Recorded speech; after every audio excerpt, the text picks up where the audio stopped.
कहाँ से रिकॉर्डिंग शुरू करनी है? वदीद, जब ये तिलावत शुरू हो ना, उससे तिलावत अपना आपने रिकॉर्डिंग शुरू करनी है। Over to you professor Rashid. Right sir, जज़ाकल्लाह। सर बहुत शुक्रिया तिलावत की दावत देने का। मैंने कुरान मजीद की सूरतुल इमरान की आयत सेलेक्ट की है। कुरान मजीद में बहुत सारी आयतें हैं कि आप सोचते क्यों नहीं हो, अक्ल से काम क्यों नहीं लेते हो, और ये जो सब ने उलमा ने इकट्ठी की हैं, तो ये रिसर्च के बारे में हुक्म है, जो कि नमाज ज़कात से ज़्यादा इसके अहकामात हैं। तो औज़ु बिल्लाहि मिनश शैतानिर रजीम, बिस्मिल्लाहिर रहमानिर रहीम। इन्न फी खल्क़िस समावाति वल अर्दि वख्तिलाफिल लैलि वन नहारि लआयातिल लिउलिल अलबाब। तर्जुमा: बेशक आसमानों और ज़मीन की तख्लीक में और रात दिन के बारी बारी आने में जाने में इन अकल वालों के लिए बड़ी निशानियां हैं। सदक़ल्लाहुल अज़ीम। Jazakallah. Thank you so much, Professor Rashid, for the nice message of the Holy Quran. Today we are starting entirely a very different topic, that is the use of AI. And I am proud Dr. Muhammad Imran Sajid is one of the key important figure in Pakistan. He has done the PhD from the USA. He was a student of PhD in Pakistan, but he did it from the USA and also from the Canada. And today he is working as associate professor. And today we will discuss the importance of chatbot, notebook, LM, Gemini, Copilot, Grok, Perplexity, and AI Google Studios and different other things. How to use practically in your life and how to use for your research and for healthcare systems. Uh, this PMA 136th webinar is in collaboration with Women Medical College, Ahmedabad, whose principal is, who is the owner is Professor Salma Tundi, and then the South Asian Association of Physiology, Pakistan Physiological Society president हैं जिन्होंने तिलावत की आज, and then the Pakistan Association of Pathologists, जिसका मैं stake holder हूँ, and then the Medical Women Association of Pakistan. Over to you, Dr. Imran Sajid. Over to you. Thank you so much. बिस्मिल्लाहिर्रहमानिर्रहीम।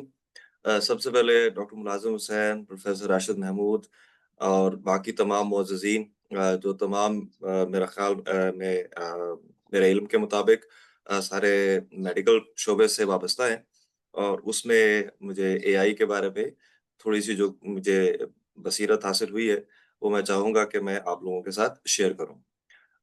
तो उससे पहले मैं थोड़ा सा पहले एक पर्सपेक्टिव देना चाहता हूँ इंसानी इल्म का, कि इंसानी इल्म किस तरह से हम तक पहुंचा। तो मैं आपके साथ स्क्रीन शेयर करता हूँ, और एक 2 मिनट की सिर्फ तमहीद है। उस तमहीद के बाद फिर हम आगे चलते हैं। मैं समझ सकता हूँ कि आप शायद मेरी स्क्रीन देख सकते हैं। कोई एक मुझे बता दे कि हम स्क्रीन देख सकते हैं। देख रहे हैं हम। जी, जी देख रहे ठीक हैं। है। तो असल में हमने इंसानों ने कैसे सीखना शुरू किया। सबसे पहले जब हमने यहाँ पर नजर आया, तो स्टोन एज से, जब स्टोन एज सबसे पहले जो रिकॉर्डेड हिस्ट्री के अंदर हमें नजर आती है तकरीबन 30,000 BCE। तो हम पत्थरों के ऊपर लिखते थे, जैसे कि पेंटिंग्स करते थे केव्स पे, रॉक्स में। फिर उसके बाद हमने पत्तों पे लिखना शुरू किया तकरीबन 3,000 से 1,000 BCE में। फिर उसके बाद हमने चमड़े पे लिखना शुरू किया, लेदर पे। लेदर के बाद फिर हम पपायरस और पेपर के ऊपर आ गए एंशिएंट इजिप्ट के अंदर। और फिर उसके बाद ये तकरीबन 1200 तक, 12वीं सदी यानी कि समझ ले 13वीं सदी तक हम ये जो चीजें थी वो लिखना शुरू हुए पेपर के ऊपर। उससे पहले स्क्रॉल्स के ऊपर लिखी जाती थी, चमड़े के ऊपर लिखी जाती थी। लेकिन जो असल चीज हुई वो तकरीबन 1450 में हुई, जब प्रिंटिंग प्रेस का वजूद में आया, और जिसकी वजह से रिनेसेंस हुआ, जिसको रिनेसेंस भी कुछ लोग बोलते हैं, जो इटली में स्टार्ट हुआ और जिसने साइंटिफिक रेवोल्यूशन को बर्पा किया। और फिर 1600 से ऑनवर्ड साइंटिफिक पेपर्स वजूद में आए कि जो भी कोई लिखता एक्सपेरिमेंट करता था, नई इन्वेंशन करता था, वो उसको रिपोर्ट करता था। तो पीयर रिव्यू फॉर्मल स्ट्रक्चर बना, ऑब्जेक्टिविटी बनी, और जो सबसे पहली जो चीज बनी वो रॉयल सोसाइटी थी। जैसे कि न्यूटन का एरिया है, गैलीलियो का एरिया है, इरा है, पास्चर का एरिया, और पास्चर ने तो फिर मेडिकल साइंस में बहुत बड़ा रेवोल्यूशन पैदा किया।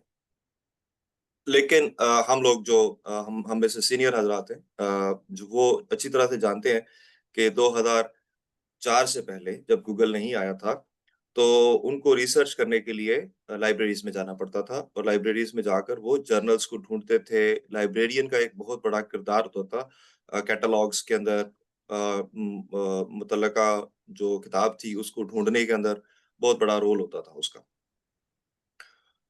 लेकिन 2004 के बाद जब गूगल आया, गूगल शुरू में आया, लेकिन गूगल भी इतना ज़्यादा तरक्की याफ्ता नहीं था, और अब आम आवाम को गूगल तकरीबन 2008 के करीब पाकिस्तान में 2008 में जब मैं किंग एडवर्ड मेडिकल यूनिवर्सिटी में गया था, तो वहाँ पर कैमखाना लैब आज भी मौजूद है।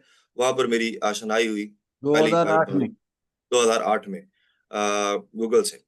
तो गूगल स्कॉलर मिला, गूगल स्कॉलर भी तकरीबन 2007-8 में भी बना, और वहां से फिर हम गूगल स्कॉलर के जरिए से जर्नल्स को ढूंढना शुरू हो गए। अब पीडीएफ्स का जमाना आ गया, किताबों का जमाना खत्म हो गया।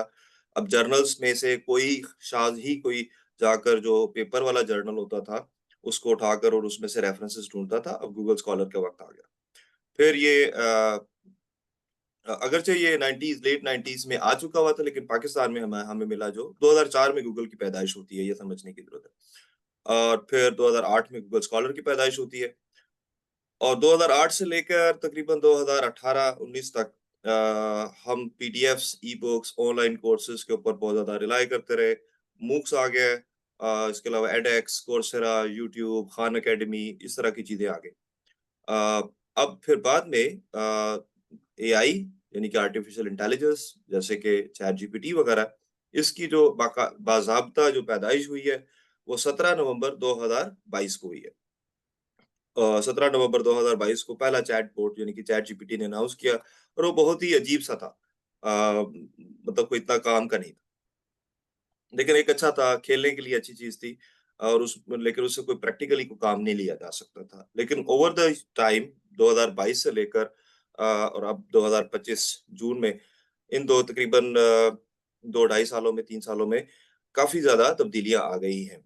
सो ये एक पर्सपेक्टिव था कि हम कैसे पत्थरों से लेकर अब हम इस वक्त लाइव एक दूसरे से बात कर रहे हैं। ये भी एक किस्म का रेवोल्यूशन है जिसको डिजिटल रेवोल्यूशन कहते हैं। तो ये एक पर्सपेक्टिव लेना जरूरी था, ये मेरी एक तमहीद थी। उसके बाद अब जब जब कभी भी कोई नई चीज आती है तो कैपिटलिस्ट जो होते हैं वो उसके ऊपर कब्जा करते हैं। कैपिटलिस्ट से मुराद है कि जो बड़ी बड़ी कंपनीज हैं वो सबसे पहले उस पर कब्जा करती है। तो जो पहली कंपनी जिसने एआई से हमें मुतारिफ करवाया वो थी चैट जीपीटी। जो ओपन एआई यानी कि जो कंपनी, असल कंपनी है वो ओपन एआई है। ओपन एआई का प्रोडक्ट है चैट जीपीटी। तो आप लोगों ने चैट जीपीटी देखा होगा, इस तरह का नजर आता है चैट जीपीटी। ये चैट जीपीटी है, ठीक है जी। मैं इसमें नई न्यू चैट खोलता हूँ, ये चैट जीपीटी है। और अगर किसी ने साइन इन नहीं किया हुआ, मैंने एनकरेज किया था कि आप पार्टिसिपेंट्स को कि वो लैपटॉप से करें, बिकॉज लैपटॉप में ज्यादा आसानी होती है देखने के लिए। ये पहला टूल था जो आया, और मैं इसको तकरीबन 2022 दिसंबर से इस्तेमाल कर रहा हूँ, और बहुत कुछ इसमें है।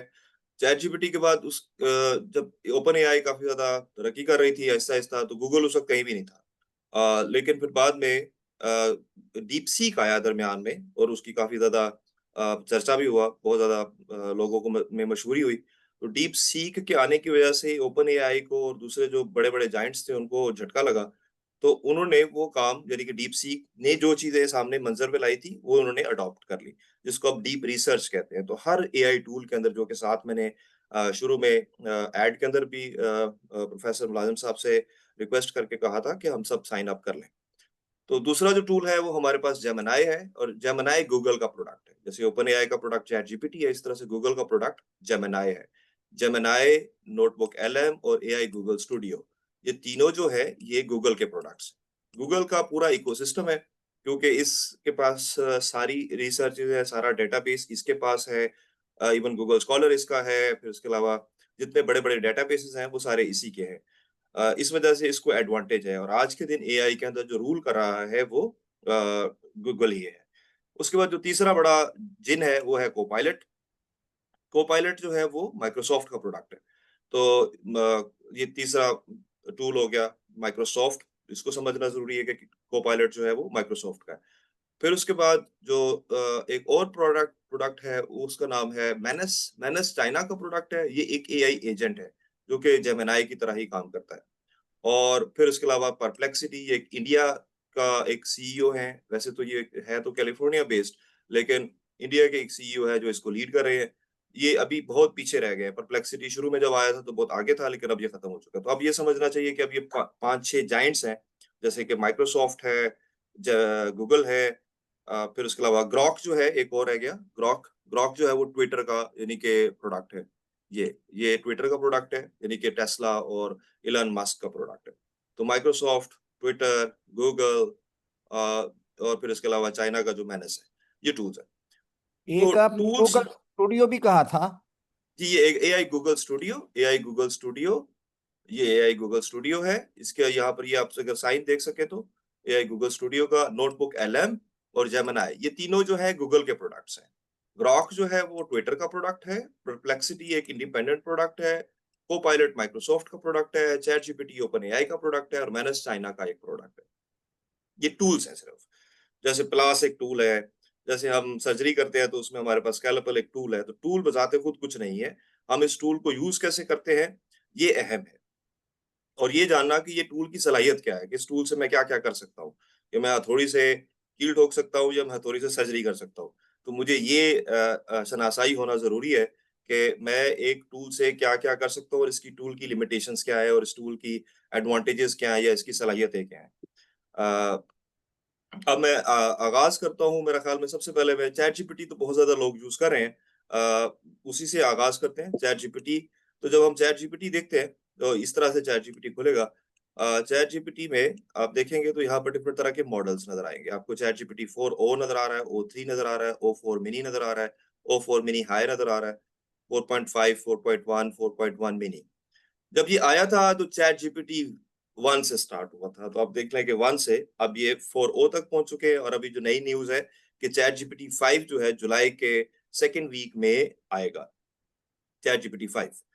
तो जैसे कि मतलब हर 2 महीने बाद, 3 महीने के बाद जब कॉम्पिटिशन इतना ज़्यादा है, तो कॉम्पिटिशन में वो ज़्यादा से ज़्यादा चीज़ें एक-दूसरे से आगे बढ़ने की कोशिश कर रहे हैं, जिसका फ़ायदा हम लोगों को है, जो आम आवाम है। क्योंकि जब कॉम्पिटिशन ज़्यादा होता है, मोनोपोली नहीं होती है, तो इनको फीचर्स ज़्यादा देने पड़ते हैं और कस्टमर्स को ग्रैब करने के लिए नई से नई चीज़ें इनको डालना पड़ती हैं, which is common in every field, कि जब कॉम्पिटिशन ज़्यादा होता है तो नेचुरली और डिमांड एंड सप्लाई का भी कॉन्सेप्ट आता है, थोड़ा-सा इकोनॉमिक्स इसमें आ जाती है। वेल इसके अलावा जो चीज़ ये जानना ज़रूरी है और मैं ये चाहूँगा कि आप सब मतलब कोशिश ये करनी चाहिए इन टूल्स को सीखने के लिए कि आप क्लिक कर दें जहाँ क्लिक होता है। कि फ़ोरो कर को देखें कि ये क्या करता है, एडवांस्ड रीज़निंग साथ में लिखा भी हुआ है इन्होंने कि अगर आपने एडवांस्ड रीज़निंग करनी है तो ओ3 यूज़ करें, फास्टेस्ट एडवांस्ड रीज़निंग करनी है तो आप ओ4 मिनी यूज़ करें। फास्टेस्ट एडवांस्ड रीज़निंग से मुराद ये है कि आपको एडवांस्ड रीज़निंग तो चाहिए लेकिन आपको जवाब जल्दी चाहिए। इसमें एडवांस्ड रीजनिंग में आप ये चाहते हैं कि जवाब मुझे बेशक देर से मिले लेकिन एडवांस्ड रीजनिंग करें। कोडिंग वगैरह करनी है, कंप्यूटर के हवाले से वेबसाइट बनानी है, कोई एप्लीकेशंस बनानी है, तो उसके लिए 4 मिनी हाई यूज़ करते हैं। अगर आपने राइटिंग करनी है जो कि हमारे लिए बहुत कीमती है 4.5, कि हम अगर कोई पेपर लिखना चाहते हैं, रिसर्च फंडिंग अरेंज करना चाहते हैं या कॉम्प्लेक्स आइडियाज़ को समझना चाहते हैं, तो चैट जीपीटी 4.5 जो है इस वक़्त बहुत अहम है। अब चैट जीपीटी और जीपीटी में क्या फ़र्क है? चैट जीपीटी एक जेनेरिक टूल है, जो मतलब आप गुफ्तगू जैसे मैं आप लोगों के साथ कर रहा हूँ, तो ये एक चैट है। जीपीटी एक ट्रेन्ड मॉडल है, जो कि ख़ास तरह की चैट करेगा। उसको पहले से ट्रेन कर दिया गया हुआ है कि आप मिसाल के तौर पर पैथोलॉजिस्ट हैं, तो वो पैथोलॉजिस्ट की ज़बान में गुफ्तगू करेगा। या फिर आप फिजियोलॉजिस्ट हैं, तो आप फिजियोलॉजिस्ट की ज़बान में गुफ्तगू करेगा। वो कहेगा फार्माकोलॉजिस्ट हैं, तो वो फिर फार्माकोलॉजिस्ट की ज़बान में गुफ्तगू करेगा। ये जीपीटी का मतलब ये है। अब हम अपनी जीपीटीज़ खुद भी बना सकते हैं, जो कि बहुत सारे लोगों को नहीं पता। जैसे मैंने ये कुछ अपनी जीपीटीज़ बनाई हुई हैं, पीयर रिव्यू कंपेनियन के नाम से। तो मैं अब इस पीयर रिव्यू कंपेनियन को खोलता हूँ, ये जीपीटी है। इस जीपीटी का काम क्या है कि ये can you review this academic paper for clarity? What improvements can I make to to my business proposal, तो ये उसने पहले से रखे हुए हैं। इनको कैसे बनाते हैं ये मैं थोड़ी देर तक बताता हूँ, या फिर हम किसी और गुफ्तगू में इसके ऊपर मजीद गुफ्तगू कर सकते हैं। एक मेरा पसंदीदा टॉपिक रिसर्च का जो है वो एंडोसोमल एस्केप है, जो कि न्यूक्लिक एसिड बेस्ड थेराप्यूटिक्स के अंदर है, तो मैंने उसका एक चैट जीपीटी, उसका भी एक जीपीटी अलग से बनाया हुआ है। फिर उसके अलावा प्रपोजल लिखने के लिए, ग्रांट्स वगैरह के प्रपोजल्स लिखने के लिए एक जीपीटी बनाया हुआ है। अब इसको बनाते ऐसे हैं कि हम let's see I if I could tell you कि इसी तरह से अगर आपने को बिजनेस प्रपोजल बनाना है तो उसके लिए अलग से चैट जीपीटी बनाया हुआ है। तो इसको थोड़ा-सा ये बताना है कि देखें जी, ये पहले से मेरे पास 4, 5, 10, 15 प्रपोजल्स पड़े हुए हैं। इनको पहले पढ़ो, अंडरस्टैंड करो, और अंडरस्टैंड करने के बाद अब जब मैं तुम्हें कहूँ तो तुम उसी तरह का प्रपोजल बनाओगे जैसा कि मैंने बना रखा हुआ है। तो ये चैट जीपीटी का बुनियादी असूल है कि मेरे पास एक बच्चा आता है, मैं उसको ट्रेन करता हूँ। उसको ट्रेन करता हूँ कि भाई जब इस तरह का सवाल आए तो इस तरह का जवाब देना है, जब इस तरह की कोई चीज़ आए तो इसको ऐसे समझना है। तो पहले से उसको ट्रेन कर दिया। अब जब वो ट्रेन कर दिया, मैं ट्रेन करने में जितना डेटा उसको देता हूँ, उतना अच्छा वो ट्रेन हो जाएगा, और जब वो ट्रेन हो जाएगा तो फिर आपको उसी तरह का जवाब देगा। अब ये टूल है, मतलब अगर एक बंदा जिसको खुद अपने सब्जेक्ट के ऊपर महारत हासिल नहीं है, तो फिर वो चैट जीपीटी को इतना ज़्यादा अच्छी तरह से इस्तेमाल नहीं कर सकेगा। अगर एक बंदा खुद पैथोलॉजिस्ट नहीं है, या फिजियोलॉजिस्ट नहीं है, या कोई खास स्पेशलिस्ट नहीं है, और उसको अच्छी तरह से आइडिया नहीं है कि मुझे क्या चीजें इस बंदे को ट्रेन करनी है। जैसे हम एक प्रोफेसर होते हैं तो हम अपने इंटर्न्स को ट्रेन करते हैं, तो हम उनको कुछ खास खास चीजें बताते हैं, या कुछ खास खास कंटेंट बताते हैं कि ये वाली किताब पढ़ के आओ, ये वाला केस यहाँ पर स्टडी करके आओ। तो इसी तरह से जब मैं चैट जीपीटी को ये चीजें समझाऊंगा, मुझे समझाना होगा, ट्रेन करूंगा, तो ट्रेन करने के बाद फिर वो मेरी हेल्प करेगा। तो ये एक यहाँ पर कैच है। लेकिन बहुत सारे जीपीटीज़ ऑलरेडी बन रखे हैं। अगर हम देखें तो आप यहाँ पर राइटिंग के हवाले से जीपीटीज़ हैं, प्रोडक्टिविटी के हवाले से जीपीटीज़ हैं ऑलरेडी जो लोगों ने ट्रेन किए हुए हैं। रिसर्च एंड एनालिसिस के हवाले से जीपीटीज़ हैं, आप इनको यूज़ कर सकते हैं, और उसमें वो बता सकता है, वो बताएगा कि उसने क्या-क्या काम किया हुआ है या किस तरह से उसको ट्रेन किया गया हुआ है। तो अगर आप इसको थोड़ा-सा सर्च करें खुद से, एजुकेशन के हवाले से जीपीटीज़ हैं, लाइफ़स्टाइल के हवाले से, इमेज जनरेशन के हवाले से, प्रोग्रामिंग के हवाले से, ये डिफरेंट जीपीटीज़ पहले से बन रखे हुए हैं। राइटिंग के हवाले से, जो कि हमारा पर्सनल काम है। तो मतलब मैं अगर राइटिंग करना चाहता हूँ, और किस तरह की राइटिंग करना चाहता हूँ, एआई ह्यूमनाइज़र, मतलब वो इस तरह से लिखेगा जैसे कि ह्यूमन लिखते हैं। अ, और अगर स्कॉलर जीपीटी एक बहुत काम की चीज़ है, साइज़ स्पेस जैसे कि ये है कि do hours of worth of research in minutes, instantly access 287 million plus papers, analyse papers at lightning speed. तो ये एक बंदे ने साइज स्पेस के नाम से एक जीपीटी पहले से बना रखा हुआ है, जिसमें तकरीबन 4 मिलियन से ज़्यादा कन्वर्सेशंस हो चुकी हुई हैं ऑलरेडी, और इसकी रेटिंग जो है 4.3 है। तो हम मैं डायरेक्टली चैट जीपीटी नहीं यूज़ करूँगा, मैं साइज स्पेस यूज़ करूँगा अगर मुझको कोई स्कॉलरली काम करना है। तो पहले क्या होता था, ओह ओके, मैं उर्दू में जानबूझकर बोल रहा हूँ। If you want me to speak in English then I can really do that, but like to make it little more generic, that's why I'm speaking in Urdu. So but if you don't understand something, you can raise hand and I can certainly answer that question. So what I did that for now is that I introduce you to the tools. Like there are 6-7 tools, and then I told you that the ChatGPT was the most used tool in which there are certain GPTs, जिसमें कुछ खास GPTs हैं जिनको train किया गया हुआ है, और उसका फायदा यह है कि आप उसको कोई काम कहेंगे तो वो आपका काम करके देगा। हम अमूमन छोटी-छोटी क्वेरीज के लिए यूज करते हैं चैट जीपीटी को, लेकिन छोटी-छोटी क्वेरीज वो भी ठीक है, बच्चों के लिए खेलने कूदने के लिए अच्छा है, लेकिन अगर सीरियस काम करना है तो फिर हमें कुछ अच्छे काम करने होंगे। मसलन what I will say that कि मतलब जैसे मैंने ये काम किया रिसेंटली, कि मैंने बोला कि ये कल एक ऐड आया था drug regulatory authority of Pakistan का।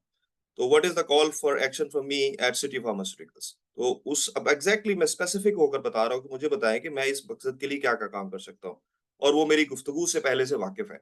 तो उसने फिर ये मुझको बता दिया कि भाई आप ये काम कर सकते हैं।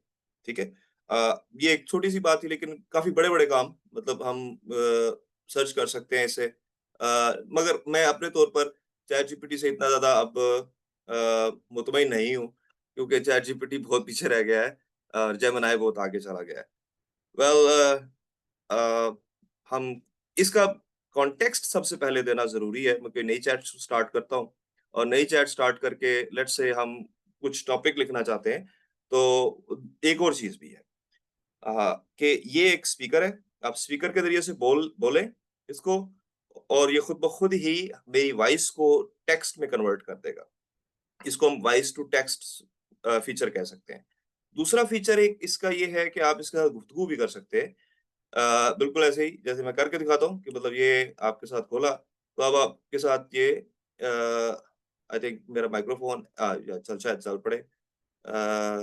आई डोंट नो, मेरे ख्याल में चूँकि मैं ज़ूम के अंदर मेरा माइक यूज़ हो रहा है, तो इसलिए ये यहाँ पर यूज़ नहीं होगा। It's okay. तो लेकिन आप खुद से कोशिश करें इसको इस टूल को यूज़ करने की कि कैसे हम कर सकते हैं कि दोनों दोनों फीचर्स को यूज़ करें। सॉरी ओके, तो आप इसको किसी भी ज़बान में बात कर सकते हैं। तकरीबन ये 26 ज़बानों में महारत हासिल रखता है। तो हाँ, मेरा ख़्याल में यहाँ पर कुछ मेरे से गलती हुई है, लेकिन हम दोबारा से चलते हैं इसके ऊपर और देखते हैं कि क्या हुआ है। खैर, जब तक ये ठीक होता है उस वक़्त तक हम कुछ और बातें डिस्कस करते हैं। यहाँ तक अगर किसी को कुछ क्वेश्चन है तो वो मुझसे बता सकता है कि मैंने अभी तक क्या बताने की कोशिश की है। डॉक्टर इमरान, आपने कहा है कि 36 ज़बानें, इसमें उर्दू भी शामिल है? जी, उर्दू भी शामिल है इसमें। मैं करके दिखाता हूँ आपको उर्दू के बारे में बात। उर्दू में भी बिल्कुल आप बात कर सकते हैं। लेकिन मैं चूँकि इस वक़्त ज़ूम यूज़ कर रहा हूँ ऑलरेडी, तो मेरा माइक जो है वो ज़ूम ओके में इन्वॉल्व्ड है। Okay okay okay okay. तो इस वजह से मैं इसका माइक फीचर यूज़ नहीं कर सकता। लेकिन अगर आप अपने मोबाइल पे जाकर तो उर्दू में बात करें तो आप कर सकते हैं। मैं अब जैसे कह देता हूँ, एक काम बहुत आसानी से मैं करता होता हूँ। मसलन लेट्स से ऐसा करते हैं कि कोई भी चीज़ उठाकर इसको कहते हैं कि भई okay, so there are so many things that I did. So मसलन बायो इक्विवेलेंस सेंटर्स के हवाले से मैं बात कर रहा था। ये उसमें लिखा हुआ है काफ़ी ज़्यादा बायो इक्विवेलेंस सेंटर है। मैं कहता हूँ right the response in Urdu. तो वो फ़ौरन ही इस सारी को ये है, तो उसने वो बता दिया उर्दू में फ़ौरन। इसका फ़ायदा हमें क्या है? इसका फ़ायदा हमें ये है एज़ एन एजुकेशनिस्ट्स कि हमारे पास जो साबका है, हमारा जो वास्ता पड़ता है, वो इतने पढ़े-लिखे लोगों से नहीं पड़ता है। तो हमें अगर एहतियाती तदाबीर लिखवानी होती है या कुछ ऐसी चीज़ें लिखवानी होती है, तो हम फ़ौरन ही वो डॉक्यूमेंट जो है, जो जिसको हम तर्जुमा करना चाहते हैं, ये भी कह सकते हैं इसको कि भई मिली-जुली अंग्रेज़ी में करो। मतलब को बहुत ज़्यादा मुश्किल किस्म की उर्दू में तर्जुमा ना करो, बल्कि ऐसी जो आम बोलचाल है, उसके मुताबिक तर्जुमा करो, तो वो भी कर देगा। तो ये लैंग्वेज वाला बैरियर अब खत्म हो चुका। मैं अक्सर अपने तालिब-इल्मों को कहता हूँ कि अब एक ज़बान पर महारत हासिल करना ज़रूरी है। किसी एक ख़ास ज़बान पर महारत हासिल कर लें, अंग्रेज़ी हो, उर्दू हो, एक ज़बान आनी चाहिए, बाकी सारी चीज़ें ये खुद ब खुद कर सकता है। यहाँ तक हैविंग सेड दैट, तो ये एक इम्पोर्टेंट चीज़ थी। फिर अब हम चलते हैं चैट जीपीटी के बारे में। ये तो मैं ये चाह रहा था कि आप इसके जो हम सिर्फ़ चैट जीपीटी जब खुला तो उसको स्टार्ट कर दिया, ऐसा ना किया करें। कोशिश ये करें कि मॉडल्स को देखें कि ये जो डिफरेंट तरह के मॉडल्स हैं, इनको हम कैसे यूज़ कर सकते हैं। मैं अब ये 4.5 चलाया है। 4.5 पे अब हम न्यू चैट करते हैं और न्यू चैट करके तो पूरी एक प्रॉम्प्ट दें कोई इसको। प्रॉम्प्ट से मुराद क्या है? प्रॉम्प्ट से मुराद ये है कि let me see if I have any prompt here. या I have a prompt here. तो या मैंने इसको कहा, ये प्रॉम्प्ट होता है कि मैंने इतना बड़ा प्रॉम्प्ट इसको बना दिया, ये पूरी स्टोरी सुना दी इसको कि भाई ये स्टोरी है, ये स्टोरी के मुताबिक पाकिस्तानी कॉन्टेक्स्ट के अंदर मुझको काम करके दिखाओ। अब ये स्टोरी बनाना मेरा काम है, यहाँ पर इंटेलिजेंस का काम आएगा, ह्यूमन इंटेलिजेंस का काम आएगा। आर्टिफिशियल इंटेलिजेंस बाद में काम करेगी, पहले मुझे इंटेलिजेंट होना पड़ेगा कि मुझे क्या चाहिए है। मुझको पेपर लिखना है, मुझको ग्रांट लिखना है, मुझको कोई प्रेजेंटेशन देना है, कुछ क्या करना है, उसके बारे में मुझको प्रॉम्प्ट देना आना चाहिए। ना पूरा प्रॉम्प्ट इंजीनियरिंग पे बहुत सारे कोर्सेज़ अवेलेबल हैं, कोर्सेरा के ऊपर, यूट्यूब के ऊपर, एडेक्स के ऊपर, मूक के ऊपर, मुख्तलिफ प्लेटफ़ॉर्म पे। लेकिन उस प्रॉम्प्ट की जो फिलॉसफी है वो ये है कि मैं कहता हूँ किसी को कि भई मेरे लिए किताब लिख दो। ये एक घटिया प्रॉम्प्ट है। लेकिन अगर मैं उसको कहता हूँ कि भई मेरा टाइटल ये है, उस टाइटल के बाद मैं चाहता हूँ कि उसका इंट्रोडक्शन एक इतने सफ़ों का हो, फिर उसके बाद मैं चाहता हूँ कि आप इतने सोर्सेज़ को और उन सोर्सेज़ को मैं स्पेसिफ़ाई भी कर देता हूँ कि मुझे साइंस डायरेक्ट से या फिर किसी खास जर्नल से, new England journal of medicine से या फिर Pakistan journal of pharmaceutical sciences से, उसको स्पेसिफाई कर देता हूँ कि इन जर्नल से ढूंढना है मवाद, फिर टाइटल बनाने के बाद उसके बाद उसका एब्स्ट्रैक्ट लिखना है, फिर उसके कीवर्ड्स लिखने हैं, कीवर्ड्स लिखने के बाद उसका इंट्रोडक्शन लिखना है, इंट्रोडक्शन के इतने पेजेस होने चाहिए, फिर इंट्रोडक्शन के बाद आपने रिव्यू ऑफ लिटरेचर लिखना है, रिव्यू ऑफ लिटरेचर में 30 रेफरेंसेस होने चाहिए या 25 रेफरेंसेस होने चाहिए या 50 रेफरेंसेस होने चाहिए। फिर उसके बाद आपने उसका हाइपोथेसिस फार्मूलेट करना है, हाइपोथेसिस फार्मूलेट करने के बाद तो यानी कि अब मैं स्टेप बाय स्टेप बता रहा हूँ उसको, रादर देन उसको कहने के कि भाई मेरे लिए एक किताब लिख दो या मेरे लिए एक पेपर लिख दो। तो जितना मैं डिटेल्ड में उसको एक्सप्लेन करूंगा उतना ही डिटेल में वो मुझको आंसर करेगा। लेकिन अगर मैं खुद इस तरह की सलाहियत नहीं रखता कि मैं समझ सकूं कि ओवरऑल प्रोसेस क्या है, तो फिर मेरे लिए ये टूल इतना ज्यादा अहमियत का हामिल नहीं होगा। मैंने ये आपके सामने ये मैं बेसिकली बायो इक्विवेलेंस सेंटर्स के ऊपर एक काम कर रहा हूँ, क्योंकि जो बहुत बड़ा चैलेंज है पाकिस्तान की फार्मास्यूटिकल इंडस्ट्री के अंदर, तो उसको मैंने sorry, let me keep sharing, I shared. तो मैंने अब उसी चैट जीपीटी को कहता हूँ कि भाई अब मुझको इस प्रॉम्प्ट के ऊपर रिसर्च करो, और फिर देखते हैं कि ये, और मैं sorry, something, yeah. So I have this 4.5 in front of me, and then I don't know how can I move this bar here, yeah. So and then I pasted this prompt here, और यहाँ पर अब tools में जाके मैं उसको कहता हूँ कि search the web, run deep research. आप या दो चीजें कर रहा हूँ, सर्च द वेब, आप कोड भी लिखवा सकते हैं, इमेज भी लिखवा सकते हैं, सर्च द वेब भी लिख सकते हैं, रन डीप रिसर्च। तो आपने यहाँ पर लिखना है done deep research, deep research, आपने डीप रिसर्च कर दिया, ये हो गया। फिर मैं उसको कहता हूँ कि भाई आप सोर्सेज भी साथ में लगा दो। तो सोर्सेज में वो पूछ रहा है कि कौन सा सोर्स चाहिए आपको, तो वो भी आप कर सकते हैं कि कैनवा वगैरह, लेकिन मैं अभी फिलहाल इतना ही रखता हूँ, और अब हम इसको देखते हैं। सो अब ये लगा रहेगा अपने काम पे। अब उसने मुझसे सवाल पूछे कि आप क्या चाहते हैं, इन सवालों के मैं जवाब दूंगा। इन सवालों के जवाब में मैं कह देता हूँ कि I am interested in all the queries you asked, my answer is yes to all। Now उसने वो ये अब वो सर्च अपना काम पे लग गया, वो अब ये काम पे लग गया, तकरीबन 15 मिनट लगाएगा, और 15 मिनट लगाकर मुझको एक चीज बनाकर दे देगा।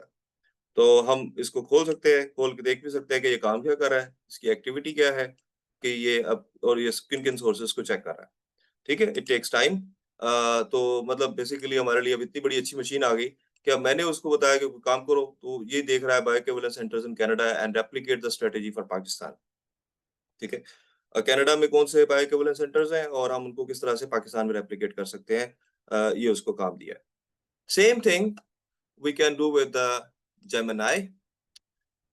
जेमिनी के अंदर, जेमिनी थोड़ा-सा मज़े का है, मुझे अच्छा लगता है पर्सनली, बिकॉज़ मैंने इसकी एवोल्यूशन को देखा है, इसलिए मुझे ये ज़्यादा बेहतर लगता है, और इस पे मैंने इन्वेस्ट करना ज़्यादा पसंद करता हूँ कि इसका पेड वर्ज़न ले लेना चाहिए। इसमें फ्लैश है, आम थोड़े-थोड़े काम करने हो तो आप 2.5 फ्लैश यूज़ करें। 2.5 प्रो बहुत इम्पोर्टेंट है। 2.5 प्रो एक्चुअली लेटेस्ट मॉडल है इस टाइम, और अगर आप 2.5 प्रो को खोलेंगे तो अगेन यहाँ पर डीप रिसर्च आ रहा है, और वीडियोस बना सकते हैं आप, कैनवास पे जाकर इमेजेस बना सकते हैं, आप इसमें फाइल्स अपलोड कर सकते हैं, आप वहां पर भी कर सकते हैं, वैसे चैट जीपीटी में भी आप डिफरेंट तरह की फाइल्स अपलोड कर सकते हैं। आप कोई मुख्तलिफ तरह की फाइल्स अपलोड करें, और लेट्स से मैं 7 habits of highly effective people, ये मैंने ये डालता हूँ इसमें ऊपर।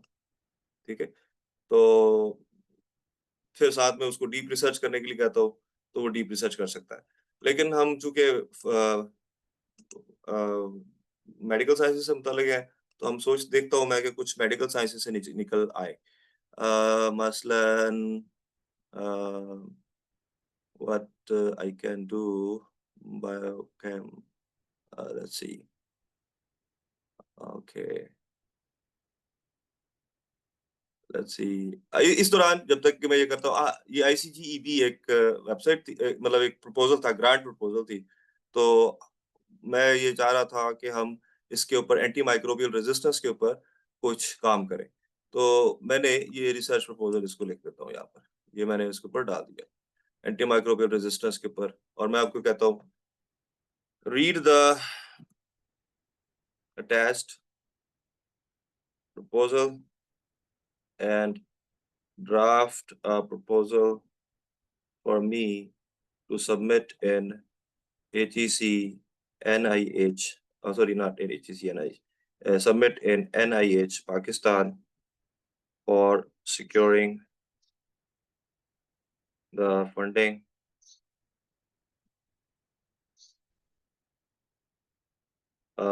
in its recent call.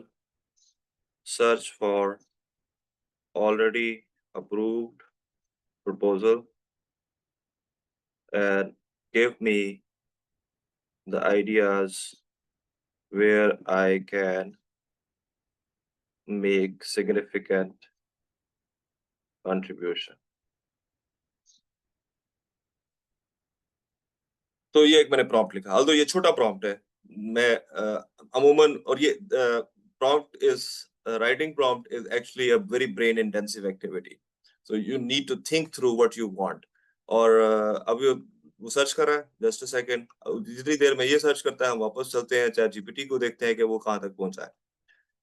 तो उसने अभी तक 8 सोर्सेस को सर्च किया है, ये उसने 8 सोर्सेस को सर्च किया है, ये वाले सर्चेस इसने किए हैं और वो लगा हुआ अपने काम पे, ठीक है। और ये जो सोर्सेस उसने सेलेक्ट किए हैं, सर्च किए हैं, वो ये वाले हैं, ठीक है। अभी वो लगा हुआ 9 सोर्सेस हो गए।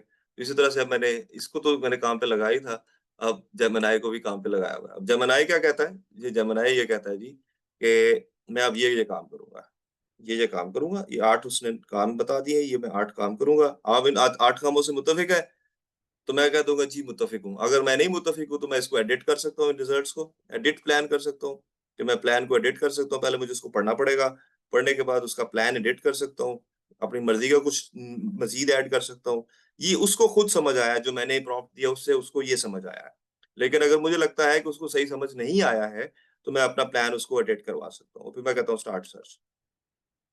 तो अब वो ये भी काम पे लग गया, तो उधर से वो काम पे लगा हुआ है, इधर से ये काम पे लगा हुआ है, मेरी जिंदगी मौज में है, ठीक है। तो मैंने मशीन को काम पे लगाया हुआ, सही। सो वो जो काम जो कि पहले हम करते थे मैनुअल काम करते थे, कि वेबसाइट गए, सर्च किया, कीवर्ड्स देखे, वो चीजें अब ये मशीन कर सकती है, और बहुत ज्यादा टाइम हमारा बच सकता है प्रोडक्टिविटी के लिए। जब तक जेमिनी और चैट जीपीटी अपने अपने काम पे लगे हुए हैं, हम अब जरा मैनस को एक्सप्लोर करते हैं। मैनस को एक्सप्लोर करने से पहले मैं जरा कुछ चीजें, मसलन मेरा रिसेंटली जो काम रहा है वो बायो इक्विवेलेंस सेंटर के ऊपर है, तो इसलिए उसी तरह के वो है प्रपोजल्स पड़े हुए। लेकिन मैं एक प्रपोजल बना रहा था, जैसे कि यूनिवर्सिटी ऑफ लाहौर के हवाले से, या फिर लेट्स सी ये है, या let's see what's going on in it. Manus is very good in a way कि ये इतना ज्यादा ना बोलता नहीं है, ये काम की बात बताता है। चल ये very important, this is important, yes, this chat is important. If it could open, I can tell you. हो जाओ भाई, चलो भाई।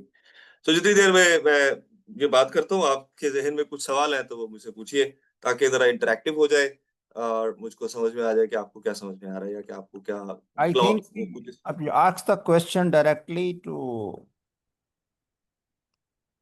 जी जी जी जी अदनान साहब, आपने सवाल पूछा था, we are slow and basics.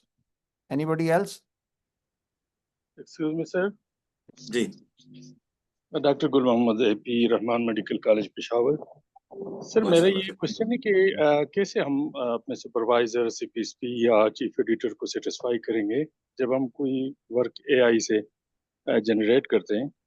यानी अब अगर हम खुद भी करेंगे तो वो दैट वर्क इज रिजेक्टेड, ये AI से निकाला हुआ है। जी, इसका कोई ठीक है। सॉल्यूशन? जी बिल्कुल, मैं बताता हूँ। देखिए, जब आपका सवाल basically it's coming from plagiarism, right, कि हम कहीं प्लेजरिज्म तो नहीं कर रहे, और अगर ये प्लेजरिज्म जो है वो डिटेक्ट हो, प्लेजरिज्म बिल्कुल जीरो आता है जी। लेकिन फिर भी वो Sorry? सस्पेक्ट करता है कि हमने एआई से जनरेट किया है, सो इट इज जी रिजेक्टेड फ्रीक्वेंटली। जी अब ये बहस जो है वो यूनिवर्सल बहस होती जा रही है, और इस बहस के अंदर आप अगर टर्निटिन कभी आपने यूज किया है, तो अगर आप टर्निटिन को यूज करें, और पहले ये कहता था कि ये इतना ये काम था, मतलब इंसान है, इंसान बहुत पेचीदा चीज है। तो इन्होंने क्या किया कि बहुत सारे एआई टूल्स ऐसे डेवलप कर दिए जो कि ये ह्यूमनाइज कर दें चीजों को ना, ह्यूमनाइज कर दें, और हम लेकिन अब टर्निटिन उसको भी डिटेक्ट कर लेता है, ठीक है। और हम उनको बताना पड़ेगा कि भाई हमने वाकई जो है वो एआई से लिया है, और मतलब लेकिन एआई से हर बंदा उसी तरह का रिस्पांस नहीं ले सकता है, जिस तरह का कोई बंदा लेगा। एक बंदा कुछ पे रिस्पांस लेगा, दूसरा बंदा कुछ रिस्पांस लेगा, तीसरा बंदा कुछ रिस्पांस लेगा। वो रिस्पांस डिपेंड करता है बंदे की अपनी इंटेलेक्चुअल कैपेबिलिटी के ऊपर। अगर एक बंदे की इंटेलेक्चुअल कैपेबिलिटी जो है वो कम है, तो उसका जो कंटेंट होगा वो डिफरेंट होगा। यहाँ पर हमें ये समझना है कि हम paper for the sake of paper लिख रहे हैं, या paper for the sake of invention innovation लिख रहे हैं, या किसी प्रॉब्लम को सॉल्व करने के लिए लिख रहे हैं। यहाँ पर एक बहुत बड़ा शिफ्ट आ रहा है, हायर एजुकेशन कमीशन में भी आ रहा है और ग्लोबली भी आ रहा है, कि अब पेपर्स की इतनी ज्यादा वुकत नहीं रह गई है। उन पेपर्स की वुकत बहुत ज्यादा है, उन पेपर्स की सिग्निफिकेंस बहुत ज्यादा है, जो कि रियल वर्ल्ड के रियल प्रॉब्लम्स को सॉल्व कर रहे हैं, ना कि नंबर बढ़ा रहे हैं। हमारे यहाँ जब एचईसी बना 2001 के अंदर, या मुशर्रफ साहब के जमाने में, तो उससे पहले तो पेपर कभी कभी खाल खाल किसी प्रोफेसर का 1 2 5 4 पेपर होते थे। लेकिन अब तो ऐसे ऐसे प्रोफेसर भी यहाँ पर हमारे पास पाकिस्तान में मौजूद है जिनके 4 4 हज़ार पेपर हैं, और मैं हैरान होता हूँ कि वो हफ्ते में वो पेपर कैसे लिख लेते हैं। तो आपका जो सवाल था, वो उसका जवाब मैं सिर्फ ये देना चाह रहा था कि ये टर्निटिन जो है ये बता देता है कि भाई ये कितने % एआई से निकला हुआ है। मतलब इसने देख लिया है कि ये खुद बता देगा, टर्निटिन एआई की भी रिपोर्ट बता देगा कि ये एआई से कितना लिया है। पहले ये कहता था कि एआई से लिया, अब ये कहता है कि लाइकली कि ये एआई से लिया गया है, ठीक है। और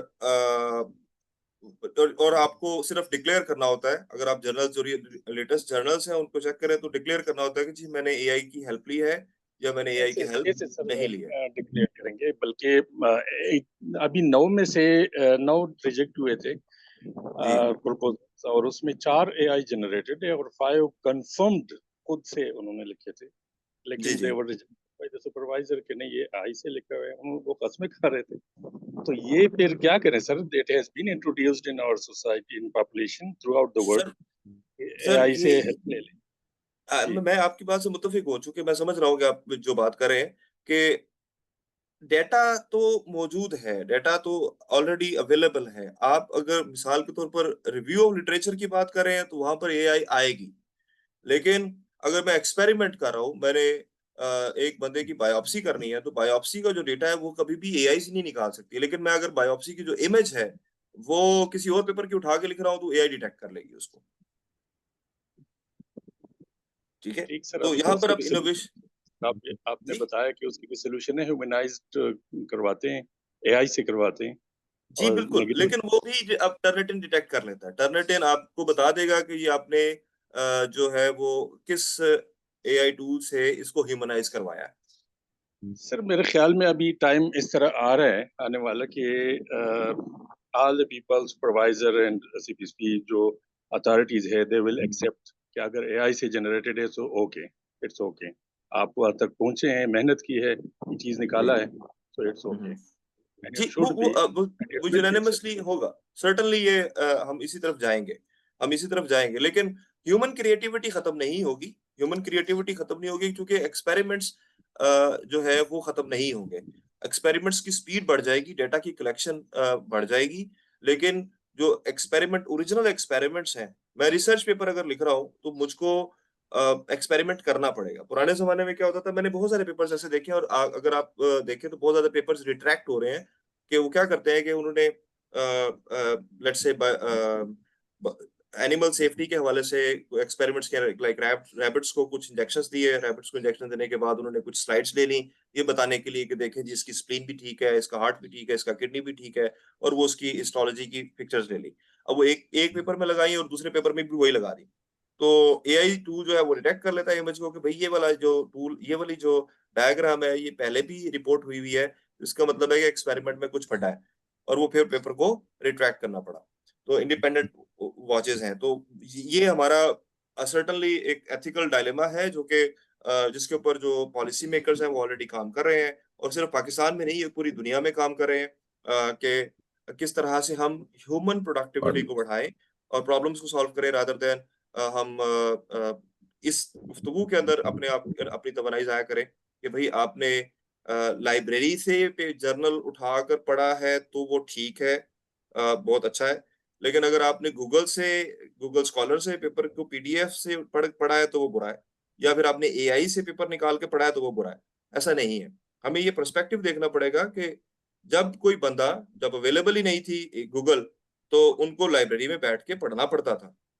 अब वो कोई कहे नहीं यार मुझको तो भाई गूगल पसंद नहीं है, मैंने लाइब्रेरी में ही जाना है और मैंने लाइब्रेरियन से पूछना है और कैटलॉग खोलनी है और कैटलॉग खोल के पेपर पकड़ना है और वहां से साइट करना है, तो वो अपना वक्त जाया कर रहा है, जबकि दुनिया तो आगे बढ़ रही है। ठीक है जी। Sir, thank you. Ima, Ashraf, you can ask the question. जी, अस्सलाम वालेकुम। I am Dr. Seema Ashraf from Rahman Medical College. I am in Public Health Department.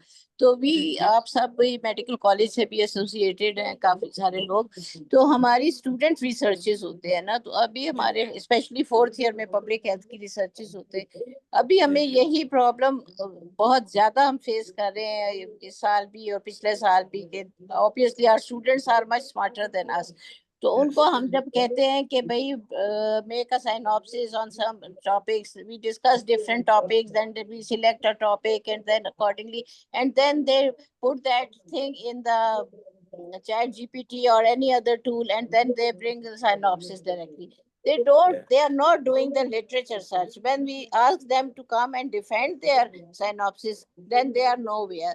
So how to discourage this thing among the undergraduate students? So can you suggest something? Yes, that's beautiful thing and that actually happens with me a lot. So मैं क्या करता हूँ कि भाई अब उसमें मुझे थोड़ा सा ज्यादा एफर्ट करना पड़ेगा कि मेरे पास कोई डॉक्यूमेंट लेकर आता है, तो मैं कहता हूँ भाई ये डॉक्यूमेंट तो मैंने देख लिया और मैंने उसको स्कैन भी कर लिया, अब मुझे बताइए इस डॉक्यूमेंट में लिखा क्या हुआ है।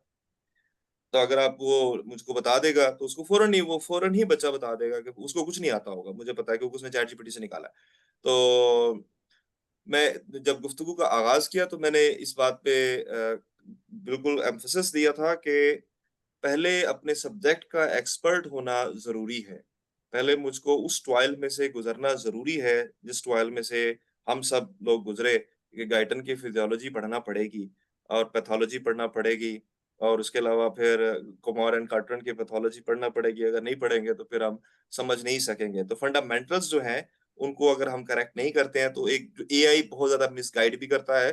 वो आपको रिस्पॉन्स गलत देता है। पहले जो है वो जो पब्लिकली अवेलेबल डेटा है, जो कि जिसकी परसेंटेज बहुत ज्यादा है, उसको उठाएगा। डीप रिसर्च यानी कि जो एग्जैक्ट जहां पर पल्स पड़े हुए हैं, उस तक पहुंचने के लिए पहले खुद एक्सपर्ट होना जरूरी है, फिर एआई हेल्प कर सकता है in speeding up your productivity. Gee, I understand. I critically analyze those topics, and I am involved in research. I am editor of the JRMI as well, and माशाल्लाह। I know the things. But we also have deadlines. We have to go accordingly. We have limited time in our academic session, and then there are so many activities going on, and then at times we have to accept that thing. But then we just tell them that you won't be getting the marks. You have research marks, and Yeah. then you will be nowhere. You don't say Yeah. that I have collected 20 questionnaires and I have collected 30 data, and I have put in so much data in SPSS, and so we have prepared the article. You will not be getting the marks unless you do literature search or you defend your thesis or defend your article properly.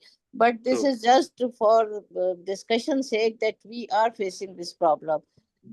This is genuine problem and मेरा ये ख्याल है इसका एक हल ये है कि हमें एकेडमिक डिस्कशंस को एकेडमिक की बजाय अप्लाइड करने की जरूरत होगी, in particularly in case of public health, के ऐसे ऐसे टॉपिक्स डेवलप करें जिनकी रेलेवेंस डायरेक्टली पब्लिक के साथ हो, और फिर उसको उनको कहे कि भाई आप इसका हल निकाल के दें। मिसाल के तौर पर मैं इसी चीज को, अगर किसी के पास और क्वेश्चन है तो वो मुझे बता दे, नहीं तो मैं फिर एक चीज दिखाना चाहता हूँ जो अभी रिसेंटली मेरे एक स्टूडेंट ने किया, और जी वो जी, गो असल में forward, creative. Go forward Imran. Okay, so वो असल में I think you can see my screen right, और can not you see my screen? No, we can see No. Dr. Rashid Okay. Saab's screen. So yeah. So here I just want to show here one thing, which one of my students actually did. I didn't do it. I gave the assignments for them to make a project, and then he wrote that he did this thing with the AI. And now this is where the real thing is. So now I asked them to make the project. Okay, so floating drug delivery system की project बनानी थी। अब उसने ये वाला काम किया, ये उसने एक पूरी वेबसाइट बनाकर मुझे दे दी कि प्रोजेक्ट की इंट्रोडक्शन ये है, इसकी फार्मूलेशन एक्सप्लोरर ये है, इस मैन्युफैक्चरिंग प्रोटोकॉल्स ये हैं, इसमें ये वाली चीजें यूज होंगी, ये चीजें यूज होंगी। अब ये आसान है किसी भी बंदे को समझने के लिए, यहाँ पर क्रिएटिविटी चाहिए हमें। तो मैं ये चाह रहा हूँ कि हमें फंडामेंटली एक पैराडाइम शिफ्ट करना पड़ेगा। पैराडाइम शिफ्ट ये है कि अब लिखना इतना आसान है कि आप हजारों सफ़े निकाल सकते हैं, लेकिन उन हजारों सफ़ों से, जैसे वो बेसिकली एक Aquastay floating electrolyte support system develop कर रहा था, heat stress management with sustained electrolyte support for Pakistan and beyond. Now it can tell this कि ये वो उसने बता दिया कि ये वाला प्रॉब्लम है, ये प्रॉब्लम है, ये प्रॉब्लम है, तो उसका मैंने सोल्यूशन क्या दिया है, और उसने पूरी मुझे वेबसाइट बनाकर दे दी। And this is coming from Manus. ये मैनस जो है उससे उसने बनाकर हमें दे दी। Now it is good for, और इसके साथ रेफरेंसेस भी आ गए। Now these are the things what I'm trying to, if I could tell or understand, make you understand, like my take. I'm not expert on the policy things, but my take is कि हमें applied science पे जाना पड़ेगा। गुफ्तगू बराए गुफ्तगू से निकलकर हमें गुफ्तगू बराए अमल पर आना पड़ेगा किसी तरह से। पिछले 20 सालों में जितना भी लिटरेचर पाकिस्तान में छपा है, वो ज्यादातर गुफ्तगू बराए गुफ्तगू का है, कि मतलब हमने एक उधर से उठाया, कुछ 4 सफ़े 2 सफ़े इधर से उठाए, एक डायग्राम उधर से उठाई और उसको लिख दिया, और उसके रेफरेंसेस और फुल स्टॉप और कॉमा और उन चीजों को देखकर और जर्नल की गाइडलाइंस के मुताबिक डालकर और हमने भेज दिया। अब जो अच्छे जर्नल्स हैं, हाई इम्पैक्ट फैक्टर जर्नल है, लाइक मुझे अगर सेल में छापना है, मुझे अगर नेचर के किसी अच्छे जर्नल में छापना है, तो उधर एक्सेप्टेंस रेट बहुत कम हो चुका हुआ है। वो कहते हैं कि भाई हमें ओरिजिनल रिसर्च डालो, अब रिव्यू लिटरेचर जो है वो इतनी अच्छी चीज नहीं रही, या फिर हमें कोई इन्वेंशन करके दो या कोई ऐसी चीज करके दो जिसका कोई रियल लाइफ में इम्पैक्ट होगा। ये एक मुश्किल चीज भी है और एक एक्साइटिंग चीज भी है, दोनों तरह से इसको देखा जा सकता है। मेरा ख्याल है कि ये हमारे पाकिस्तान में जो पॉलिसी मेकर्स बैठे हुए हैं उनको ये समझना होगा।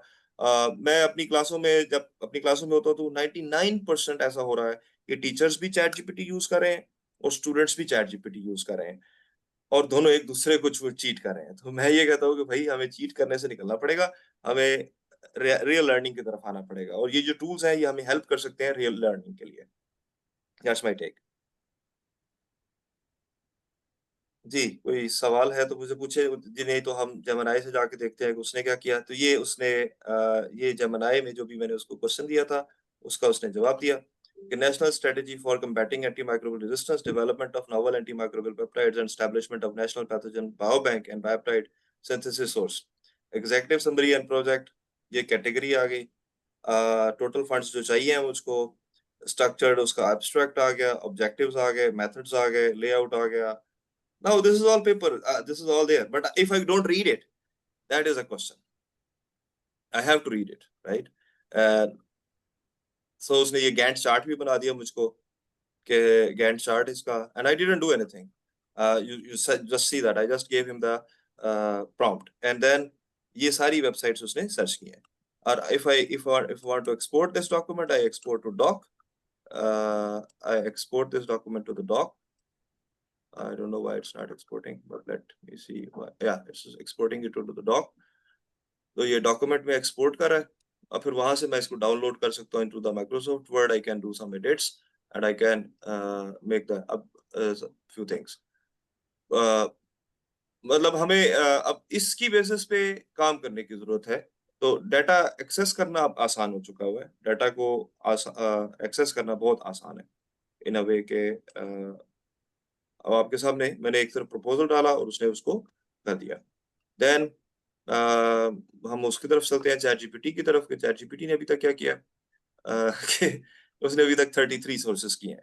फर्क सिर्फ जेमिनी और इसमें ये था कि जेमिनी ने ज्यादा सोर्सेस सर्च किए हैं और चैट जीपीटी ने कम सोर्स किए हैं, क्योंकि चैट जीपीटी के पास गूगल नहीं है। चैट जीपीटी गूगल पे डिपेंड करता है सर्च करने के लिए, जबकि गूगल जेमिनी जो है उसका अपना चैट जीपीटी है, तो वो रिलाय नहीं करता है, तो वो काफी ज्यादा वेबसाइट्स को एक्सप्लोर करता है। That's the beauty of the Google, while chat GPT is a little bit behind the Google। जब ये आया था तो बहुत कीमती था। ओके जी, अब मुझे ये जरा कोई गाइड कर दे कि हम ये सेशन कितनी देर तक चलाएंगे। ये 1 घंटे का सेशन होता है, 11 से 12, और फिर क्वेश्चन आंसर भी आप शामिल हो जाते हैं। ठीक जी है। जी जी। अब मैं ये जितनी देर तक ये होता है तो आखिरी बात फिर मैं इसको करता हूँ, फिर गुफ्तगू खत्म करते हैं और हम किसी दिन और बैठ जाएंगे इसके ऊपर गुफ्तगू करने के लिए, कि अब अंडरस्टैंडिंग कॉम्प्लेक्स सब्जेक्ट टॉपिक्स वो कैसे हम कर सकते हैं। तो ये है जी नोटबुक एलएम। यहाँ पर आप क्रिएट न्यू करेंगे, आपने क्रिएट न्यू करेंगे, क्रिएट न्यू करके आप क्या क्या चीजें डाल सकते हैं इसमें। आप इसमें कोई MP3 फाइल डाल सकते हैं, आप इसमें कोई ऑडियो डाल यानी कि PDF डाल सकते हैं, और ढेर सारी डाल सकते हैं। गूगल डॉक्स डाल सकते हैं, स्लाइड्स डाल सकते हैं, कोई वेबसाइट डाल सकते हैं, यूट्यूब का लिंक डाल सकते हैं, ये टॉकिंग टेक्स्ट इमरान डाल जरा सकते हैं। दोबारा शुरू से करें। जी मैं दोबारा से करने लगा। आपने नोटबुक कलम खोला, आपका साइंड अप होना चाहिए, ये वाली तस्वीर आपकी नजर आनी चाहिए।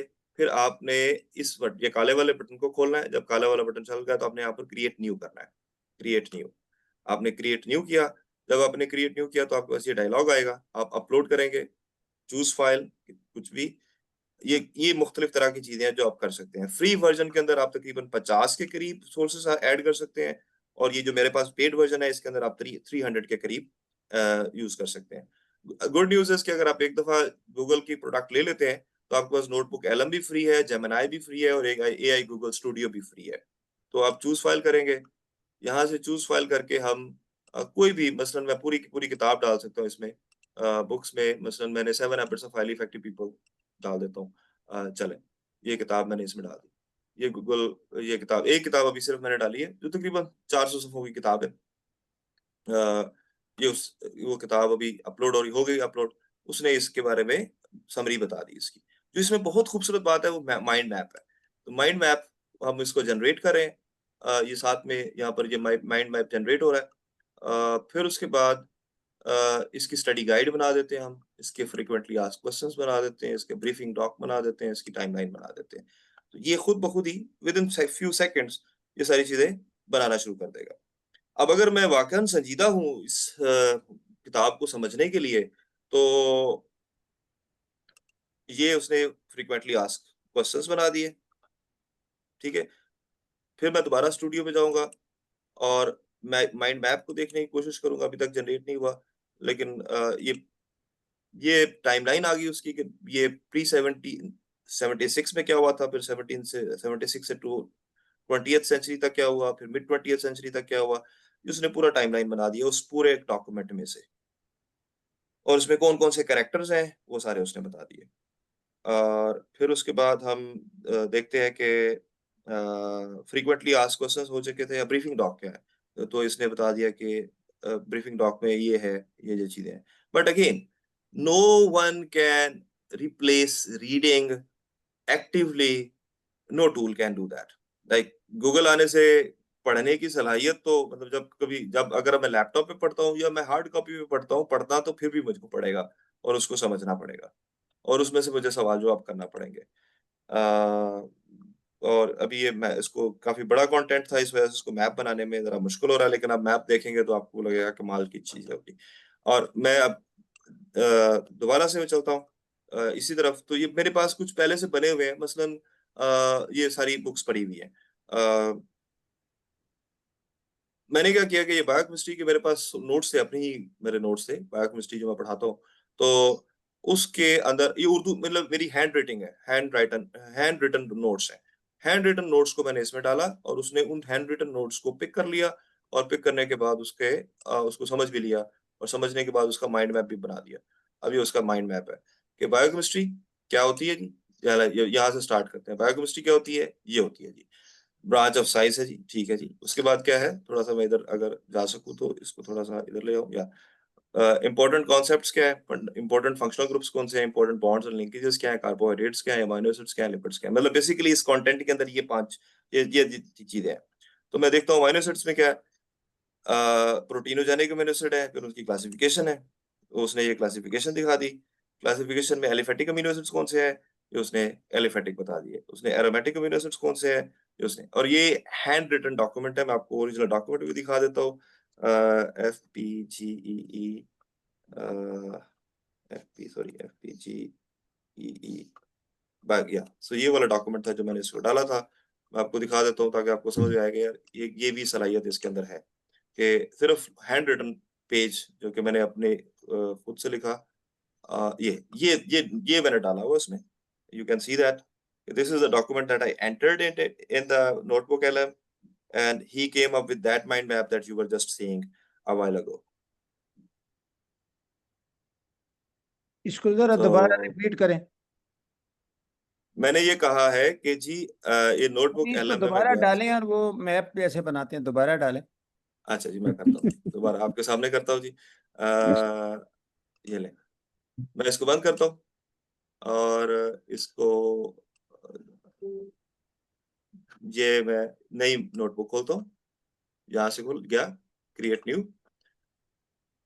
न्यू जाके अपलोड किया सोर्स को, चूज फाइल करके मुझको डेस्कटॉप में जाके इधर से यूसीपी में जाना पड़ेगा। यूसीपी इधर है, यूसीपी यस यूसीपी यहाँ पर है। इधर बायोकेमिस्ट्री समरी अगर आ जाए तो मेरे सामने तो आसान हो जाएगा मेरे लिए।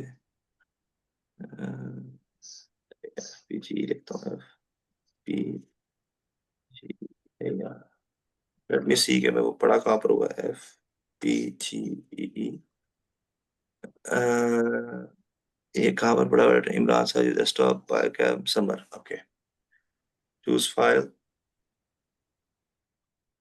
डेस्कटॉप समर के नाम से बायोकेम समर, इधर है बायोकेम समर। राइट, ये ठीक है, इसने पढ़ी है, ये मैंने डाल दी इसमें। तो ये समरी आ गई, उसी तरह से लिखी हुई आ गई। मतलब जो डॉक्यूमेंट मैं ऐड कर रहा हूँ वो ये वाला डॉक्यूमेंट है, ये वाला डॉक्यूमेंट, ठीक है। और ये डॉक्यूमेंट डाला मैंने इसमें, और अब ये डॉक्यूमेंट इधर आया, ये उसका बन गया। मैं माइंड मैप बनाता हूँ। तो अच्छा, अब ये माइंड मैप अब है जी माइंड मैप बनाया। तो इसको थोड़ा सा टाइम लगेगा माइंड मैप बनाने में, ये माइंड मैप बनाएगा और फिर मैं इसके स्टडी गाइड बना सकता हूँ, FAQs बना सकता हूँ, ब्रीफिंग डॉक बना सकता हूँ, टाइमलाइन बना सकता हूँ। इसके अलावा भी क्या कर सकता हूँ कि मैं कस्टमाइज कर सकता हूँ। इसको कस्टमाइज करके मैं कह सकता हूँ कि I am a first year medical student and I want to understand the concepts in funny way presented in these notes. Please make a podcast out of it. तो जनरेट, तो ये अब पॉडकास्ट बना रहा है, ठीक है। और ये माइंड मैप बन चुका हुआ है, ये वही माइंड मैप है जी। बायोकेमिस्ट्री फंडामेंटल्स के बाद ये आगे ये उसने ये बनाए मैक्रोमोलिक्यूल्स, कार्बोहाइड्रेट्स, पॉलीसैकेराइड्स, स्टार्च। तो ये आसान हो जाता है बहुत, कोई भी बच्चा अगर सीखना चाहता है उसके लिए ये बहुत आसान है। अगर वो नहीं सीखना चाहता तो फिर उसके लिए कुछ भी नहीं कर सकते। Thank you so much, excellent. तो मैं सिर्फ पॉडकास्ट के हवाले से आपको दिखा दूं कि YouTube पे जाके मैंने कुछ पॉडकास्ट बनाई हुई ऑलरेडी।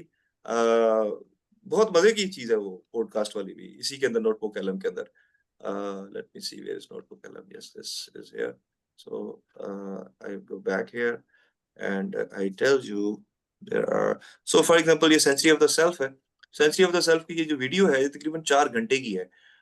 जो मुझको देखने में, उस वक्त देखने में, अगर कैपिटलिज्म को समझना है तो उस वक्त देखने में मुझे तकरीबन 1 हफ्ता लग गया था इस वीडियो को देखने में।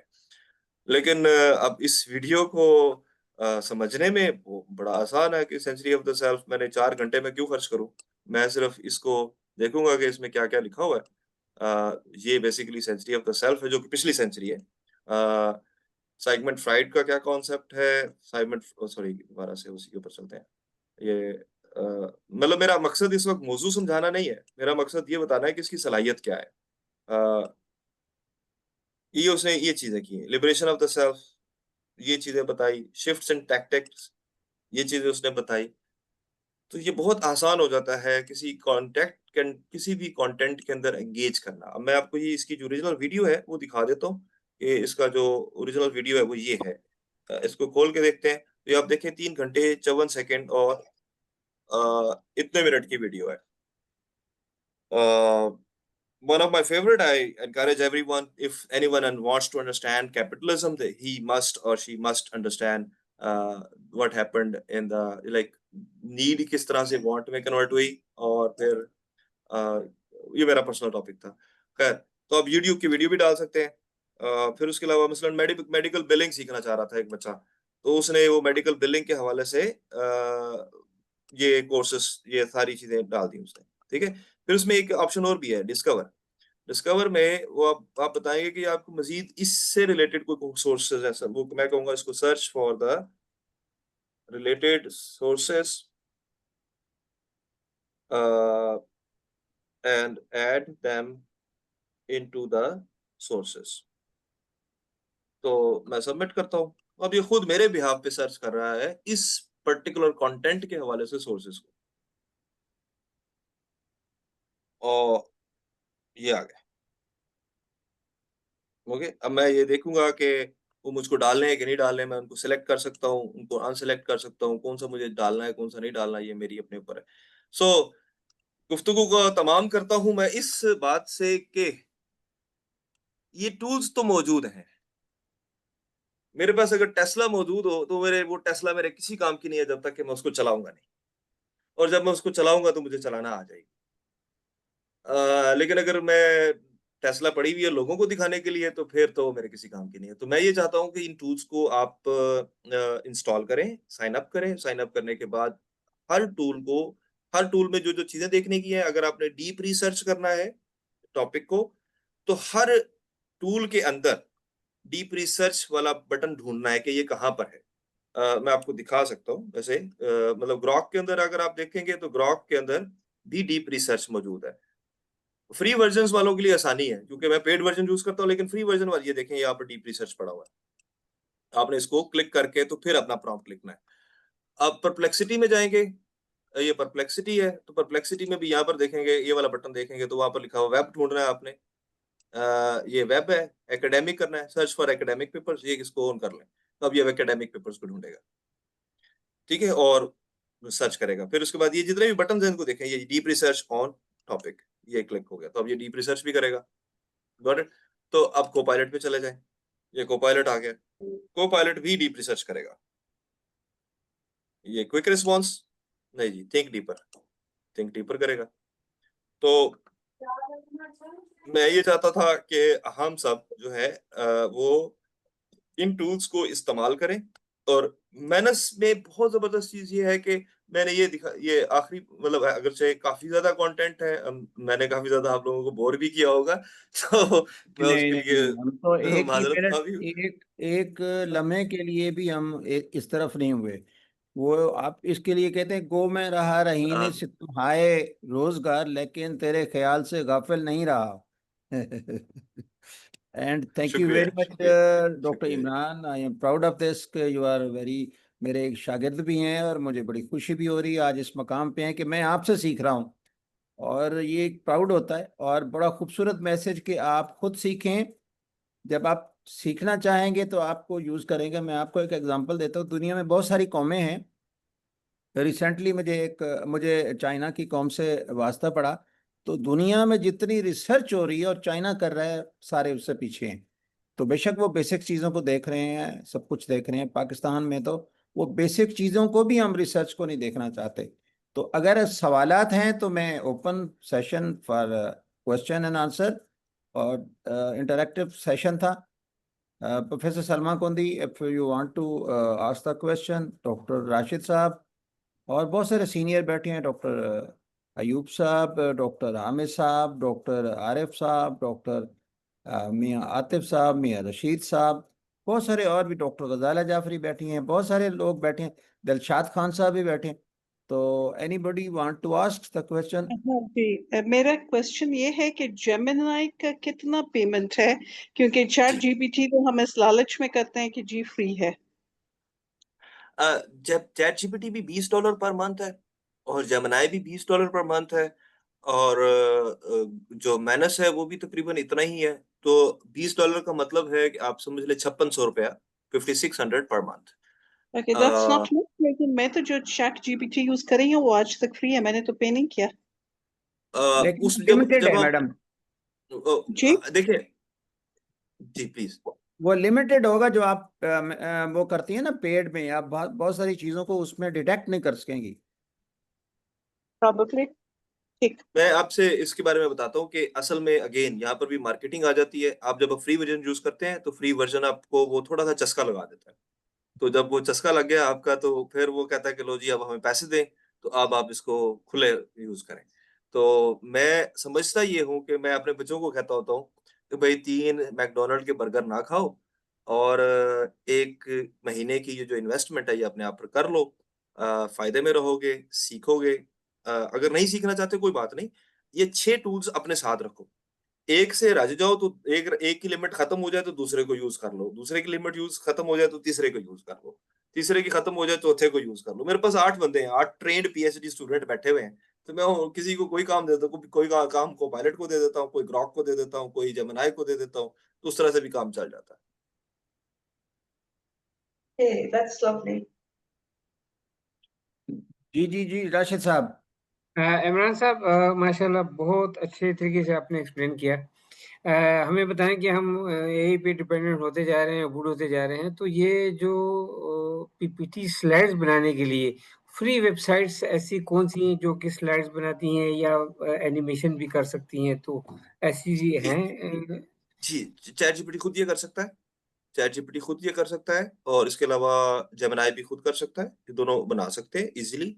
अभी हम एक अलग से सेशन रख सकते हैं उसके ऊपर ट्रेन करने के लिए कि किस तरह हाँ, से। अब ये एक छोटी सी मैं बात बता दूं कि जितने भी इसके बाद के टूल्स हैं, जैसे रिसर्च रैबिट है या स्लाइड मेकर है, ये सारे के सारों का जो ओरिजिनल सोर्स है, माखज है, वो यही 8 कंपनियां हैं। मतलब एक बंदा कंप्यूटर साइंटिस्ट या बैठता है, वो बैठकर एक इन टूल्स को यूज करके एक एआई एजेंट बना देता है, और वो इस एआई एजेंट से का काम सिर्फ ये है कि वो प्रेजेंटेशंस बनाना शुरू कर देता है। ठीक है? तो मुलाजिम साहब, चूंकि हम यहाँ इस वक्त मेजॉरिटी काफ़ी लोग तादाद में टीचर्स बैठे हैं, तो अगर एक सेशन अरेंज हो जाए कि जिसमें how to make PowerPoint slides with the help of AI, तो वो मेरे ख्याल में वो बड़ा इफेक्टिव हो जाएगा, क्योंकि इसमें काफ़ी तादाद में हम टीचर्स बैठे हैं। जी। जी, हम अगला सेशन रख सकते हैं इंशाल्लाह। जी, डॉक्टर सीमा अशरफ, आप कुछ पूछना चाहती हैं? नहीं, सॉरी, वो मेरा हैंड पहले से रेस था, लेकिन हाँ। ये था कि ये पावर पॉइंट के हवाले से ये है कि मैं जब भी कोई चीज मैं तो चैट जीपीटी यूज कर रही हूँ। अभी ज्यादा इतना टाइम नहीं मिलता, अब समर वेकेशंस हुई है कॉलेज में, तो मेरा प्लान है कि मैं ज्यादा साइट्स को एक्सप्लोर करूंगी। तो वो भी दूसरी एआई टूल्स को यूज करके तो हमें प्रेजेंटेशंस बना देते हैं, and which are editable and downloadable, and then we can edit them। तो हम ChatGPT में भी PowerPoint presentations बना सकते हैं जी। चैट जीपीटी का अपना जीपीटी है जो कि पावर पॉइंट प्रेजेंटेशन बनाने के लिए बहुत हेल्पफुल है।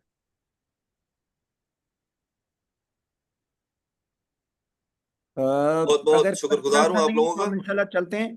और doctor Salma Kundi, to conclude session, और नेक्स्ट टाइम हम इंशाल्लाह यूज़ करेंगे इन टीचिंग के अंदर, और to use the AI for teaching, especially presentation and assignments, और how to check the assignments, ये भी बड़ा अच्छा होता है, ये भी next time इंशाल्लाह वो करेंगे।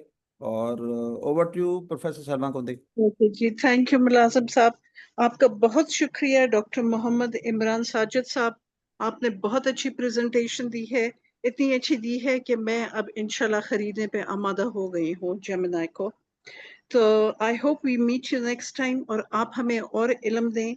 एंड आई थिंक आजकल की सारी हमारी जो जनरेशन है, हम तो पुराने लोग हैं, इतना हम कंप्यूटर लिटरेट नहीं है, but I think we should take some computer and classes in net, internet के ऊपर हमें सीखना चाहिए और खासकर आर्टिफिशियल इंटेलिजेंस पे होना चाहिए। तो हमारे कॉलेज में आईटी डिपार्टमेंट बच्चियों को तो पढ़ाता है, फैकल्टी के लिए भी मैं मैंडेटरी करवा देती हूँ। बहुत शुक्रिया आपका इमरान मुझे साजिद साहब, एक इट वाज अ इजाजत, प्लेजर अगर लर्निंग अगर फ्रॉम यू। एक जी जी इजाजत, जी जी अगर जी। कोई एक मैं आपको इमरान एक बताऊं, मेरे क्लास फेलो भी बैठे हैं, डॉक्टर मुनीर अजहर। रात ना मेरे एक हम लोग बचपन के क्लास फेलो हैं, तो मेरे एक दोस्त ने ना एक मेरी तस्वीर बना के ना वो मेरी मिसेज को भेज दी कि बुखारी साहब ने सेकंड मैरिज की। अच्छा, मैंने उसे जवाब दिया कि 1 मिनट इंतजार करो, तो उसने उसी तरह की पिक्चर बना के उसकी वाइफ को भेज दिया। Okay Munir Azhar, for sharing. Professor Munir Azhar, आप भी हमारे आते रहते। नाम कबूल करे। I didn't appear because I was quite late to join. I was very enthusiastic to learn few things, and Imran Sajid really did very well. And you conducted the session as well. Very nice, very interactive. Thank you very much. Ji Here I want to, देखिए, आप कुछ कह रहे थे। with permission of Dr. Mulazim and Salma Kundi, if you want to invite me to your medical college for extensive 6 hours workshop, I am available. Oh great, that would be such a pleasure। और गर्मियां भी हैं, थोड़ा आपके भी कुछ दिन यहाँ अच्छे गुजर जाएंगे। whenever you are free, let us know। नहीं, मैं फिर मुझे भी स्पॉन्सर करना पड़ेगा आपको।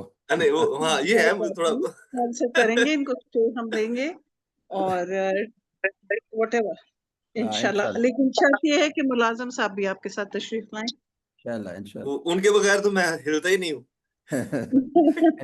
अच्छा प्रोफेसर सलमा कुंदी, इंशाल्लाह हम आपको अक्टूबर में चाइना भी ले जाएंगे और आप देखें कि वहाँ पे किस तरह के ये लोग रिसर्च पे ले जाएंगे। सजाद साहब भी जाते रहते हैं, अभी अभी भी रिसेंट पे उधर होते हैं कि दुनिया में सबसे अहम कौम जो रिसर्च की तरफ जा रही है वो चाइना है। और मैं एक बात कहूँ, दुनिया में सबसे पढ़े लिखे लोग ज्यूज हैं और सबसे कम पढ़े लिखे लोग जो है ना वो मुसलमान हैं। ये हमारी सबसे बड़ा अलमिया है कि हम अब डिट्टो कॉपी करते हैं लेकिन अपने रिसर्च की तरफ नहीं जाते। Hopefully today session my message ये है कि हम अपने रिसर्च की तरफ जाएंगे। और ये जब बात करते हैं कि मुसलमान कौमों का एक बहुत बड़ा तारीख है, तो उसमें हमें अपने रिसर्च में भी आगे ले जाना चाहिए। Professor Salma Kundi, conclude today session. Thank you, Ji. I thank Dr. Muhammad Imran Sajid Saab, and I thank all the participants. Thank you, Vidit. Thank you, Mulazim Saab, for arranging such a nice webinar every Sunday. Have a very good weekend. Pakistan Zindabad. Okay, thank you sir. Allah Hafiz. अल्लाह हाफिज। Allah Hafiz ji, thank you so much। अल्लाह हाफिज। Thank you ma'am, अल्लाह हाफिज। वदीद सबको ये certificates भेज दें जिन्होंने ईमेल्स भेजे हैं। Thank you doctor Imran, thank you doctor Mulazim, बहुत जिन्होंने नहीं यूजफुल। भेजे प्लीज भेज दिया करें।